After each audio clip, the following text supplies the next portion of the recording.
શ્રી ગણેશાય નમઃ. જય શ્રી કૃષ્ણ, જય માતાજી. સ્વાગત છે તમારું અમારી યુટ્યુબ ચેનલમાં. મિત્રો, આજના આ વિડીયોમાં સાંભળીશું શુક્રવાર સ્પેશિયલ મા વૈભવ લક્ષ્મી વ્રતની કથા, તેની આરતી અને પૂજા વિધિ જોઈશું. આપને જો આ વિડીયો પસંદ આવે તો કમેન્ટ બોક્સમાં જય મા લક્ષ્મી જરૂરથી લખજો અને અમારા આ વિડીયોને લાઈક કરજો, શેર કરજો અને આપ જો અમારી ચેનલ ઉપર નવા હો તો અમારી ચેનલને સબસ્ક્રાઈબ કરી બાજુમાં આવેલા બેલ આઇકનને જરૂરથી પ્રેસ કરજો, જેથી કરીને નવા વિડીયોની નોટિફિકેશન આપ સુધી તુરંત જ પહોંચી શકે. ધન્યવાદ. સુખ શાંતિ આપનારું, દુઃખ દરિદ્ર દૂર કરનારું, સંપત્તિ અને સંતતિ આપનારું આ વ્રત શ્રદ્ધા ભાવથી જો કરવામાં આવે તો દરેક મનોકામના પૂર્ણ કરે છે. આ વ્રત 11 કે 21 શુક્રવાર એમ એકી સંખ્યામાં કરવાનું હોય છે. આ વ્રત શાસ્ત્રીય વિધિ પ્રમાણે અને નીતિ નિયમ મુજબ કરી વ્રતનું ઉજવણું કરવાનું હોય છે. વ્રત કરનાર ભાઈ કે બહેનને સવારથી જ મનમાં જય માં લક્ષ્મી, જય માં લક્ષ્મી એમ બોલતું રહેવું. પછી સાંજે સંધ્યા સમયે માતા લક્ષ્મીનું પૂજન કરી અને વૈભવ લક્ષ્મી વ્રતની કથા સાંભળવી અને ત્યારબાદ આરતી કરવી. અષ્ટલક્ષ્મી માતાજીનું સ્મરણ કરવું જોઈએ. જય મા શ્રી ધનલક્ષ્મીમાં અથવા જય મા શ્રી વૈભવ લક્ષ્મીમાં, જય મા શ્રી ગજલક્ષ્મીમાં, જય મા શ્રી અધિલક્ષ્મીમાં, જય મા શ્રી વિજયાલક્ષ્મીમાં, જય મા શ્રી ઐશ્વર્યલક્ષ્મીમાં, જય મા શ્રી વીરલક્ષ્મીમાં, જય મા શ્રી ધાન્યલક્ષ્મીમાં, જય મા શ્રી સંતાનલક્ષ્મીમાં. આ અષ્ટલક્ષ્મી માતાનું સ્મરણ કરી પૂજન કરી પછી શ્રી યંત્રની પૂજા કરવી જોઈએ અને ત્યારબાદ લક્ષ્મી સ્તવનનો પાઠ કરવો જોઈએ. યા રક્તાંબુજવાસિની વિલસિની ચંડાસુ તેજસ્વિની, યા રક્તા રુધિરાંબરા હરિસખી, યા શ્રી મનોલ્હાદિની, યા રત્નાકર મંથનાત પ્રગટિતા વિષ્ણોશ્વયા ગેહિની, સા મામ પાતુ મનોરમા ભગવતી લક્ષ્મીશ્ચ પદ્માવતી. અર્થાત જે લાલ કમળમાં રહે છે, જે શોભા આપનારી છે, જે પ્રચંડ તેજ કિરણો ધરાવે છે, જે સંપૂર્ણપણે લાલ છે, જે રુધિરરૂપી વસ્ત્રો ધરાવે છે, જે વિષ્ણુ ભગવાનને અત્યંત પ્રિય છે, જે લક્ષ્મી મનને આનંદ આપે છે, જે સમુદ્ર મંથનમાંથી પ્રગટ થયેલી છે, જે પોતે વિષ્ણુની પત્ની છે, જે પદ્મમાંથી જન્મેલી છે અને જે અતિશય પૂજ્ય છે, તેવા હે લક્ષ્મી દેવી, મારું રક્ષણ કરો. આ પ્રમાણે માતા લક્ષ્મીનું પૂજન કરી, સ્તવન કરી અને ધૂપ દીપ નૈવેદ્ય અને ખીરનો પ્રસાદ ધરી માતાજીના ચિત્ર, ફોટો, મૂર્તિની સામે આ વૈભવ લક્ષ્મી વ્રતની કથા સાંભળવી તથા ઘરના સૌ સભ્યોને સંભળાવવી. તો કથા વાર્તાના નિયમ મુજબ કથા અધૂરી નહીં મૂકતા. કૃપા કરી કથા પૂરી સાંભળજો. બોલો વૈભવ લક્ષ્મી માતની જય. વૈભવ લક્ષ્મી વ્રતની કથા. એક ઘણું મોટું શહેર હતું. આ શહેરમાં લાખો માણસો રહેતા હતા. પહેલાંના જમાનામાં માણસો એકબીજાની સાથે રહેતા અને બેસતા, પણ નવા જમાનાના માણસોનો સ્વભાવ જ જુદો છે. આ શહેરના માણસો સૌ પોતપોતાના કામમાં ગુલતાન હતા. કુટુંબના માણસોને પણ કોઈ કોઈની પડી નહોતી. ભજન કીર્તન, ભક્તિ, પરોપકાર, દયા, માયા, આવા સંસ્કાર ઓછા થઈ ગયા હતા. શહેરમાં બદીઓનો પાર નહોતો. દારૂ, જુગાર, રેસ, સટ્ટો, વ્યભિચાર, ચોરી વગેરે અનેક ગુનાઓ શહેરમાં બનતા હતા. કહેવત છે કે હજારો નિરાશામાં એક અમર આશા છુપાઈ છે. તેમ આટલી બધી બદીઓ છતાં શહેરમાં કોઈ સારા માણસો પણ રહેતા હતા. આવા સારા માણસોમાં શીલા અને તેના પતિનો સંસાર ગણાતો હતો. શીલા ધાર્મિક વૃત્તિની અને સંતોષી હતી. તેનો પતિ પણ વિવેકી અને સુશીલ હતો. શીલા અને તેનો પતિ ઈમાનદારીથી જીવતા હતા. તેઓ કોઈની નિંદા કુથલી કરતા ન હતા અને પ્રભુ ભજનમાં સુખેથી સમય પસાર કરતા હતા. એમનો સંસાર આદર્શ સંસાર હતો અને શહેરના લોકો એમના સંસારના વખાણ કરતા થાકતા ન હતા. શીલાનો સંસાર આવી રીતે સુખમાં ચાલી રહ્યો હતો. પણ કહ્યું છે કે કર્મની ગતિ ન્યારી છે. વિધાતાએ લખેલા લેખ કોઈ વાંચી શક્યું નથી. માણસનું ભાગ્ય ઘડીમાં રાજાને રંક બનાવે છે અને રંકને રાજા બનાવે છે. શીલાના પતિના આગલા જન્મના કર્મ ભોગવવાના બાકી હશે. તે તેને નબળી સોબત થઈ અને કહ્યું છે કે સોબત તેવી અસર. એ ન્યાયે તેને રાતોરાત કરોડપતિ થવાના સપના દેખાવા માંડ્યા. આથી તે અવળે ધંધે ચડી ગયો અને કરોડપતિ થવાને બદલે રોડપતિ બની ગયો. યાને કે રસ્તે રખડતા ભિખારી જેવી તેની હાલત થઈ ગઈ.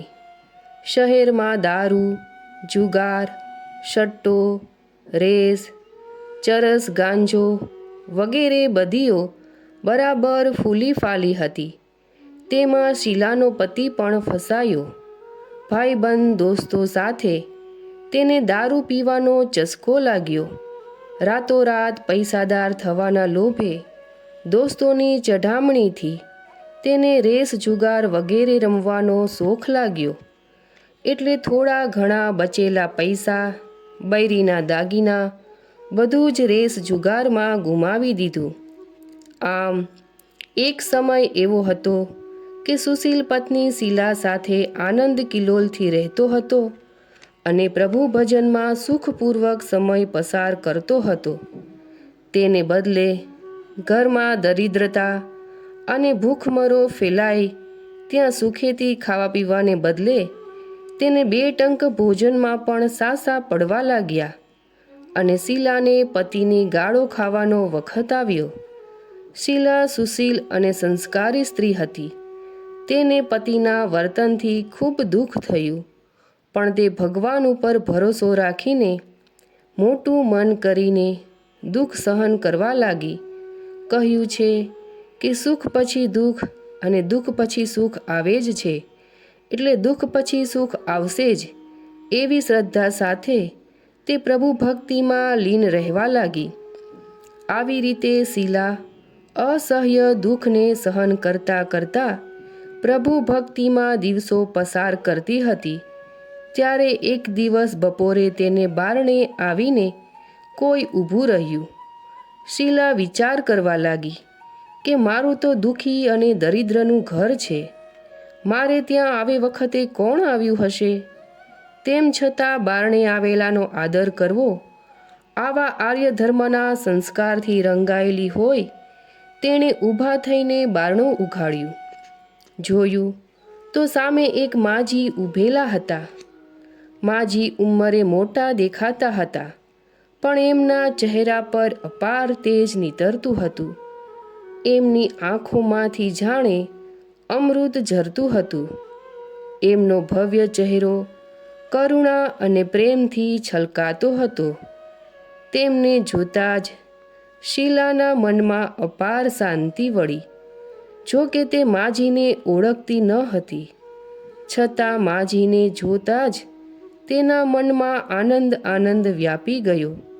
તેણે માજીને આવકાર આપી ઘરમાં તેડ્યા અને એકમાત્ર રહેલી ફાટી તૂટી સાદડી ઉપર સંકોચથી બેસાડ્યા.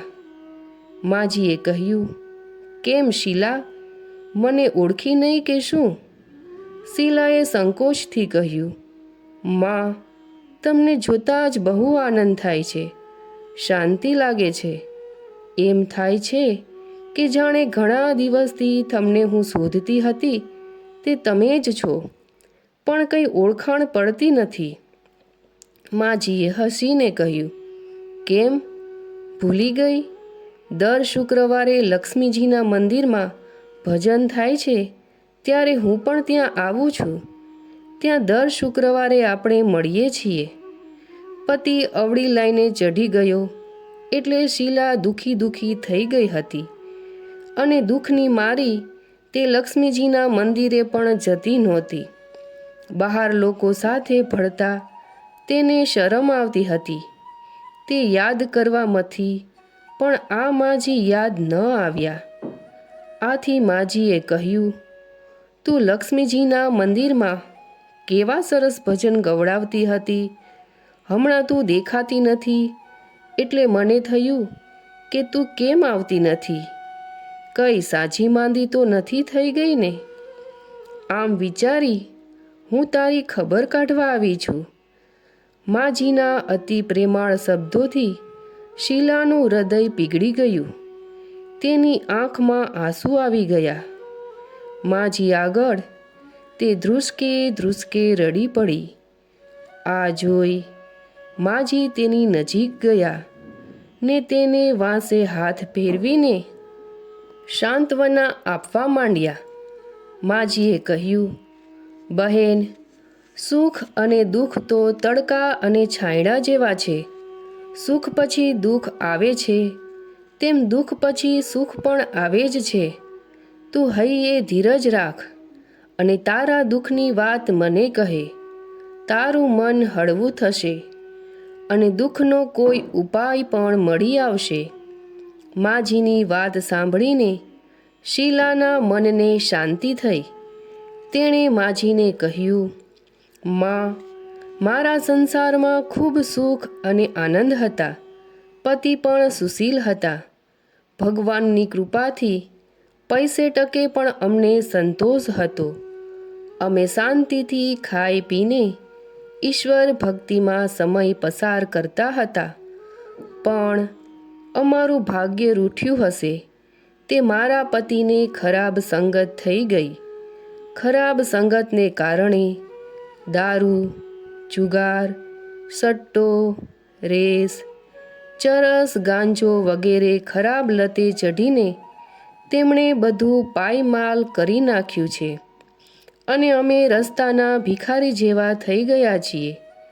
માજીએ કહ્યું, બહેન, સુખ પછી દુઃખ અને દુઃખ પછી સુખ તો આવ્યા જ કરે. વળી કહ્યું છે કે કર્મની ગતિ ન્યારી છે. દરેક માણસે કરેલા કર્મ તો ભોગવવા જ પડે છે. માટે તું ચિંતા ન કર. હવે તારા કર્મો ભોગવાઈ ચૂક્યા છે ને સુખના દિવસો જરૂર આવશે. તું તો લક્ષ્મીજીની ભક્ત છે. માં લક્ષ્મીજી તો પ્રેમ અને કરુણાના અવતાર છે. પોતાના ભક્તો ઉપર એ હંમેશા દયાભાવ રાખે છે.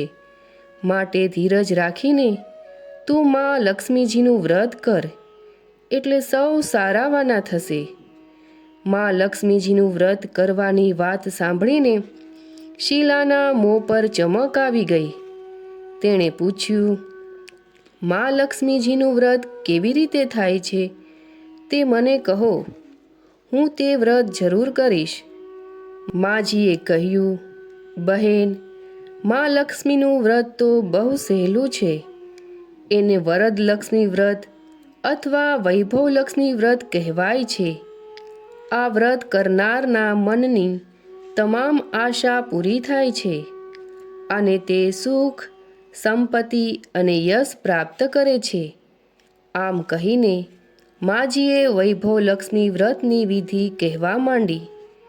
બહેન, વૈભવલક્ષ્મી વ્રત આમ તો સીધું સાદું વ્રત છે, પરંતુ ઘણા લોકો આ વ્રત ખોટી રીતે કરે છે, એટલે તેનું ફળ મળતું નથી. ઘણા લોકો કહે છે કે સોનાના દાગીનાનું હળદર કંકુથી પૂજન કર્યું એટલે વ્રત થઈ ગયું, પણ એવું નથી. વ્રતો હંમેશા વિધિપૂર્વક અને શાસ્ત્રીય રીતે જ કરવા જોઈએ, તો જ તેનું ફળ મળે છે. સોનાના દાગીનાનું પૂજન કરવાથી જ તેનું ફળ મળતું હોય તો બધા જ આજે લાખોપતિ બની ગયા હોત. સાચી વાત એ છે કે સોનાના દાગીનાનું વિધિ પ્રમાણે અને શાસ્ત્રીય રીતે પૂજન કરવું જોઈએ. વ્રતની ઉજવણી પણ વિધિસર શાસ્ત્રીય રીતે જ કરવી જોઈએ, તો જ આ વૈભવલક્ષ્મી વ્રતનું પણ ફળ મળે છે. આ વ્રત દર શુક્રવારે કરવું. વ્રત કરનારે નાહી ધોઈ સ્વચ્છ કપડાં પહેરવા અને મનમાં જય માં લક્ષ્મી, જય માં લક્ષ્મી એમ બોલવું. કોઈની નિંદા કરવી નહીં. દીવાબત્તી ટાણે હાથ પગ ધોઈ એક પાટલો ઢાળીને પૂર્વ દિશા તરફ મોં કરીને બેસવું. સામે પાટલો ગોઠવવો. તેના પર ધોયેલો સ્વચ્છ રૂમાલ પાથરવો. તેના પર ચોખાની નાની ઢગલી કરવી. તે ઢગલી પર પાણી ભરેલો તાંબાનો લોટો મૂકવો. લોટા પર નાની વાડકીમાં એક સોનાનો દાગીનો મૂકવો. સોનાનો ન હોય તો ચાંદીની વસ્તુ મૂકવી, અને તે પણ ન હોય તો રોકડો રૂપિયો પણ ચાલે. પછી ઘીનો દીવો કરી અગરબત્તી સળગાવવી. માં લક્ષ્મીના ઘણા સ્વરૂપ છે, વળી માં લક્ષ્મી શ્રી યંત્રથી જ રીઝે છે, એટલે વૈભવલક્ષ્મી વ્રત કરનારે પ્રથમ શ્રી યંત્ર અને લક્ષ્મીજીના વિવિધ સ્વરૂપના સાચા હૃદયથી દર્શન કરવા. ત્યાર પછી લક્ષ્મી સ્તવનનો પાઠ કરવો. ત્યાર પછી વાટકીમાંના દાગીના કે રૂપિયાને હળદર, કંકુ અને ચોખા ચઢાવી પૂજા કરવી અને લાલ રંગનું ફૂલ ચડાવવું. સાંજે બનાવેલી કોઈ મીઠી વસ્તુ પ્રસાદમાં ધરાવવી. ન બનાવી હોય તો ગોળ અથવા સાકર પણ ચાલે. પછી આરતી ઉતારવી અને 11 વાર સાચા હૃદયથી જય માં લક્ષ્મી એમ બોલવું. પછી પ્રસાદ વહેંચવો. ત્યારબાદ વાટકીમાંનો દાગીનો કે રૂપિયો કાઢી લેવો. લોટામાંનું પાણી તુલસી ક્યારે રેડી દેવું અને ચોખા પક્ષીને ચણમાં નાખી દેવા. આમ શાસ્ત્રીય વિધિથી વ્રત કરવાથી તેનું ફળ અચૂક જ મળે છે. આ વ્રતના પ્રભાવથી સઘળા પ્રકારના દુઃખ દૂર થઈ ધનની રેલમછેલ થાય છે. સંતાન ન હોય તો સંતાન પ્રાપ્તિ થાય છે. સૌભાગ્યવતી સ્ત્રીનું સૌભાગ્ય અખંડ રહે છે અને કુંવારી કન્યાના કોડ પૂરા થાય છે. શીલા આ સાંભળી ખુશ થઈ ગઈ. પછી પૂછ્યું, માં, તમે મને વૈભવલક્ષ્મી વ્રતની વિધિ બતાવી તે હું જરૂર કરીશ, પરંતુ આ વ્રત કેટલો વખત કરવું તથા તેનું ઉજવણું કેવી રીતે કરવું તે કૃપા કરી મને જણાવો. માજીએ કહ્યું, ઘણા લોકો કહે છે કે આ વ્રત ગમે તેમ કરવું, પરંતુ એ વાત સાચી નથી. વૈભવલક્ષ્મી વ્રત માં લક્ષ્મીનું વ્રત છે. એ 11 કે 21 શુક્રવાર સુધી કરવાનું હોય છે. આપણે જેટલા શુક્રવારની માનતા માની હોય તેટલા શુક્રવાર આ વ્રત કરવું. વ્રતના છેલ્લા શુક્રવારે શાસ્ત્રીય વિધિ પ્રમાણે વ્રતનું ઉજવણું કરવું. ઉજવણામાં છેલ્લા શુક્રવારે દર શુક્રવારે કરીએ છીએ તેમ વ્રતની પૂજન વિધિ કરી નાળિયેર વધેરવું, પણ તે દિવસે ખીરનો જ પ્રસાદ ધરાવો. તે પછી 7 કુંવારી કે સૌભાગ્યવતી બહેનોને કંકુનો ચાંદલો કરી વૈભવ લક્ષ્મી વ્રતની એક એક ચોપડી ભેટ આપવી અને ખીરનો પ્રસાદ આપવો. પછી ધનલક્ષ્મી સ્વરૂપ એટલે કે વૈભવલક્ષ્મી સ્વરૂપ માતાની છબીને વંદન કરવું. આ લક્ષ્મીનું આ સ્વરૂપ વૈભવ આપનારું છે. વંદન કર્યા પછી મનોમન પ્રાર્થના કરવી કે હે મા ધનલક્ષ્મી, મેં સાચા હૃદયથી તમારું વૈભવલક્ષ્મી વ્રત કર્યું છે, તો માતાજી અમારું કલ્યાણ કરજો, અમારા મનની વાત પૂરી કરજો. ધન વગરનાને ધન દેજો, સંતાન વગરનાને સંતાન દેજો, સૌભાગ્યવતીનું સૌભાગ્ય અખંડ રાખજો, કુંવારીના કોડ પૂરજો, તમારું વ્રત કરનારનું ગયેલું સુખ પાછું આપજો અને અમને સૌને સુખી કરજો. આમ બોલી મા લક્ષ્મીજીના ધનલક્ષ્મી સ્વરૂપને વંદન કરવું અને આંખે આંસકા લેવી. માજી પાસેથી વૈભવલક્ષ્મી વ્રતની વિધિ સાંભળી શીલાએ આંખો બંધ કરી મનમાં અને મનમાં ત્યારે જ સંકલ્પ કર્યો કે હું પણ માજીના કહ્યા પ્રમાણે શ્રદ્ધાથી વિધિપૂર્વક અને શાસ્ત્રીય રીતે વૈભવલક્ષ્મી વ્રત 21 શુક્રવાર સુધી કરીશ અને તેનું શાસ્ત્રીય વિધિથી ઉજવણું કરીશ. શીલાએ સંકલ્પ કરીને આંખો ખોલી તો કોઈ ન મળે. તે નવાઈ પામી કે માજી ક્યાં ગયા. આ માજી તે બીજું કોઈ નહીં પણ સાક્ષાત લક્ષ્મીજી જ હતા. શીલા લક્ષ્મી માની ભક્ત હતી એટલે તેઓ ભક્તને રસ્તો બતાવવા માજીનું સ્વરૂપ લઈને શીલા પાસે આવ્યા હતા. બીજે જ દિવસે શુક્રવાર હતો. સવારે નાહી ધોઈને મનમાં શ્રદ્ધાથી તેણે જય મા લક્ષ્મીનું રટણ કરવા માંડ્યું. આખો દિવસ કોઈની નિંદા કુથલી કરી નહીં. સાંજ પડી અને દીવાટાણું થયું એટલે હાથ પગ ધોઈ શીલા પૂર્વ દિશા તરફ મોં કરીને બેઠી. ઘરમાં સોનાના દાગીના તો ઘણા હતા, પણ પતિદેવે ખરાબ સોબતે ચઢીને બધા દાગીના ગીરવે મૂકી દીધા હતા. છતાં નાકમાંની જળ રહી ગઈ હતી. તે કાઢીને ધોઈને તેણે વાટકીમાં મૂકી. સામે પાટલા ઉપર રૂમાલ પાથરી ઉપર ચોખાની નાની ઢગલી કરી તાંબાનો પાણી ભરેલો લોટો મૂક્યો અને તેના પર જળવાળી વાટકી મૂકી. પછી માજીએ જે વિધિ બતાવી હતી તે પ્રમાણે વૈભવલક્ષ્મી વ્રત કર્યું. ઘરમાં ચપટી ખાંડ હતી, તેનો પ્રસાદ ધરાવ્યો અને જ્યાં એ પ્રસાદ પતિને ખવડાવ્યો ત્યાં જ પતિના સ્વભાવમાં ફરક પડ્યો. તે દિવસે તેના પતિએ તેને મારઝૂડ ન કરી. તેને ઘણો આનંદ થયો. શીલાએ પૂરી શ્રદ્ધા ભક્તિથી 21 શુક્રવાર સુધી વૈભવલક્ષ્મી વ્રત કર્યું. 21મા શુક્રવારે માજીના કહ્યા મુજબ ઉજવણું કરીને 7 સ્ત્રીઓને વૈભવલક્ષ્મી વ્રતની 7 ચોપડી ભેટ આપી. પછી માતાજીના ધનલક્ષ્મી સ્વરૂપની છબીને વંદન કરી ભાવથી મનોમન પ્રાર્થના કરી કે હે મા ધનલક્ષ્મી, મેં તમારા વૈભવલક્ષ્મી વ્રતની માનતા માનેલી તે વ્રત આજે પૂરું કરું છું. હે મા, અમારું કલ્યાણ કરજો, અમારા મનની વાત પૂરી કરજો. ધન વગરનાને ધન દેજો, સંતાન વગરનાને સંતાન દેજો, સૌભાગ્યવતીનું સૌભાગ્ય અખંડ રાખજો, કુંવારીના કોડ પૂરજો, તમારું વ્રત કરનારનું ગયેલું સુખ પાછું આપજો અને અમને સૌને સુખી કરજો. આમ બોલીને લક્ષ્મીજીના ધનલક્ષ્મી સ્વરૂપની છબીને વંદન કરીને આંખે આંસકા લગાડી. આ રીતે શાસ્ત્રીય વિધિપૂર્વક શીલાએ શ્રદ્ધાથી વ્રત કર્યું અને તરત જ તેને ફળ્યું.